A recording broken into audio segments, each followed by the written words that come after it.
परीक्षा की तैयारी कर रहे लाखों लाख बच्चों के लिए बिहार सरकार ने शिक्षक भर्ती परीक्षा के चौथे चरण की घोषणा कर दिया है। लगभग 2 बरस से ज्यादा समय से बच्चे इस पल का इंतजार कर रहे थे। लगातार छात्रों के द्वारा मांग की जा रही थी और आखिरकार शिक्षा विभाग के द्वारा, सरकार के द्वारा बीपीएससी को अधियाचना भेज दी गई है, जो अगस्त माह में संभव है कि आपका बीपीएससी के द्वारा विस्तृत नोटिफिकेशन आ जाएगा। सीटों की संख्या 32,000 से ज्यादा है। इसमें से आधी सीट 11वीं 12वीं के लिए है, जबकि आधी सीट 1 से 5, 6 से 8 और 9 से 10 क्लास के लिए है। अलग अलग विषयों के लिए भी सीटों की अब घोषणा कर दी गई है कि कौन से विषय में किस वर्ग के लिए कितनी सीटें निर्धारित की गई है। पिछले 3 परीक्षाओं से भले ही इस वर्ष सीटों की संख्या कम हो गई है, परंतु अन्य परीक्षाओं की तुलना में अगर देखा जाए तो यह सीटों की संख्या कोई कम नहीं है। जो भी बच्चे लगातार लंबे समय से तैयारी कर रहे हैं, उनके लिए यह एक अच्छा और सुनहरा मौका होगा कि वह अपने सरकारी नौकरी के सपने को पूरा करेंगे, सरकारी शिक्षक बनने के अपने सपने को पूरा करेंगे। 11वीं 12वीं के लिए जो टोटल सीट है वह 16,101 सीट है और 11वीं 12वीं में फिर से सबसे ज्यादा सीट केमिस्ट्री में यानी रसायन शास्त्र में दिया गया है।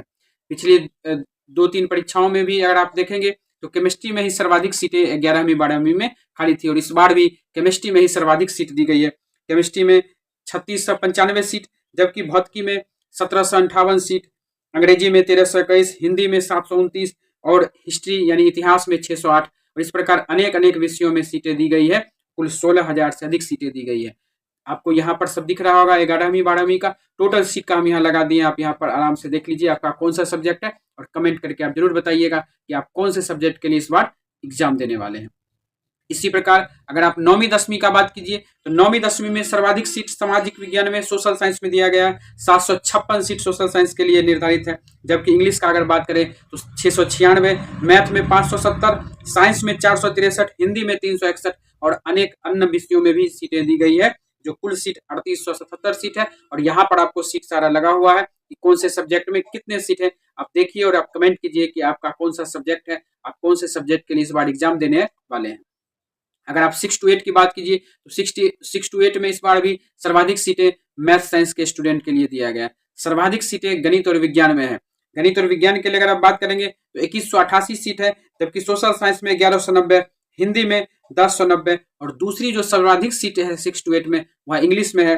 1929 सीट इंग्लिश के लिए है, 6 to 8 के लिए है। यानी वैसे बच्चे जो बीएड किए हुए हैं अथवा जो डीएलएड भी किए हैं, लेकिन अगर ग्रेजुएट करके आप डीएलएड किए हैं वह 6 to 8 के लिए पात्र होंगे। प्लस आपका सीटेट भी होना चाहिए, पेपर सीटेट का आपका क्लियर होना चाहिए। अगर आप 1 to 5 का बात कीजिए तो 1 to 5 में सामान्य विषयों के लिए 3065 सीट है, उर्दू के लिए 757 सीट है और बांग्ला के लिए भी 25 सीट है।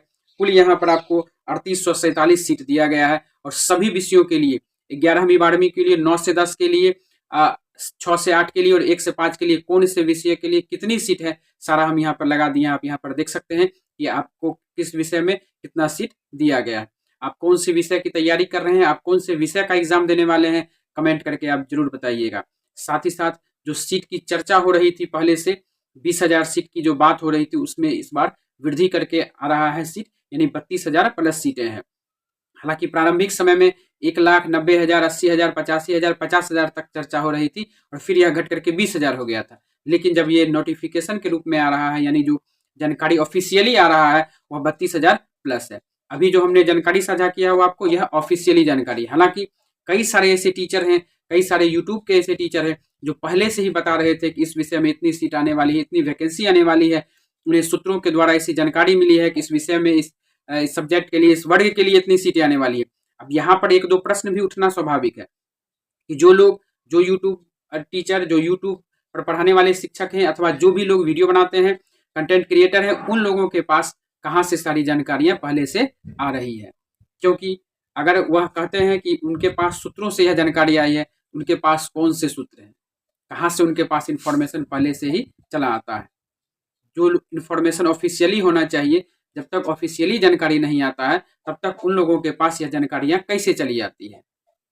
अगर उनके पास शिक्षा विभाग से या बीपीएससी के अंदर से जानकारियां आ रही है तो संभव है उनके पास प्रश्न पत्र भी पहले से आ जाते होंगे, प्रश्न पत्र का भी एक्सेस मिल जाता होगा।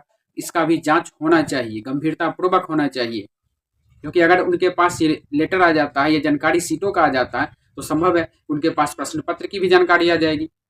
प्रश्न पत्र के विषय में भी जानकारी आ जाएगी। तो क्या ऐसे लोग पेपर लीक के मामले में भी शामिल हो सकते हैं, या ऐसे लोग पेपर लीक के मामले में शामिल रह चुके हैं?